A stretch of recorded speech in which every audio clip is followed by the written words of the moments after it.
SM foundation کی جانب سے اپنی مدد آپ کے تحت عاصم بنگش نے مخیر حضرات کے تعاون سے ہنگو تحصیل ٹل کے 20 گھرانوں میں راشن پیکج تقسیم کیا۔ اس موقع پر عاصم بنگش نے میڈیا سے بات چیت کرتے ہوئے کہا کہ جب سے پاکستان میں لاک ڈاؤن ہوا ہے تو ہم مخیر حضرات کے تعاون سے دہاڑی دار اور مستحقین لوگوں میں راشن تقسیم کر رہے ہیں۔ ابھی تک ہم 40 گھرانوں میں راشن تقسیم کر چکے ہیں اور مزید 20 گھرانوں کو راشن پہنچا رہے ہیں۔ انہوں نے مخیر حضرات سے اپیل کرتے ہوئے کہا ہے کہ آپ لوگ ہمارے ساتھ اس سلسلے میں بھرپور تعاون کریں۔ اگر لاک ڈاؤن کی مدت بڑھی تو مزید عوام کے لیے راشن کا بندوبست ہو سکے گا۔ جس طرح آپ کو پتہ ہے کہ ملک میں کئی ہفتوں سے جاری لاک ڈاؤن کی وجہ سے عوام کافی مسائل کا شکار ہے، تو ہم نے مخیر حضرات کے تعاون سے اپنی مدد آپ کے تحت ابھی تک 40 گھرانوں کو ہم نے راشن گھر پہنچایا ہے اور آج 20 اور گھرانوں کو ہم راشن گھر پہنچا رہے ہیں، اور اگلے ہفتے انشاءاللہ 20 اور گھرانوں کو راشن گھر پہنچا کر ہم 80 گھرانوں تک کا انشاءاللہ ہم کمپلیٹ کر دیں گے۔ تو مخیر حضرات سے میں ریکویسٹ کرتا ہوں کہ ہمارے ساتھ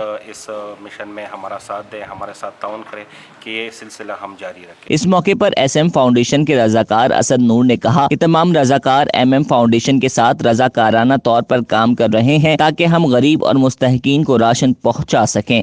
بسم اللہ الرحمن الرحیم۔ سب سے پہلے میں آپ کا اور آپ کی ٹیم کا شکریہ ادا کرتا ہوں، اور حضور پاک صلی اللہ علیہ وسلم کی حدیث شریف کا مفہوم ہے خیر الناس من ينفع الناس، کہ تم میں سے بہترین لوگ وہ ہیں جو دوسروں کو نفع پہنچے۔ ہمارا جو ٹیم ہے انشاءاللہ ہم کام کر رہے ہیں، میں خود بھی ایک رضاکار کے طور پر اس میں کام کر رہا ہوں۔ ہم عاصم بھائی نے ایک فاؤنڈیشن جس کا نام اس نے SM کے نام سے اس نے ایک فاؤنڈیشن تشکیل دیا ہے۔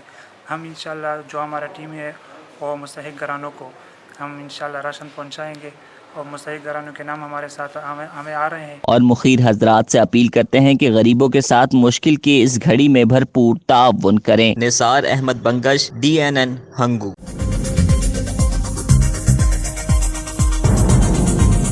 نیوز سے اپ ڈیٹ رہنے کے لیے ہمارے چینل کو سبسکرائب کریں اور بیل آئیکن پر کلک کریں۔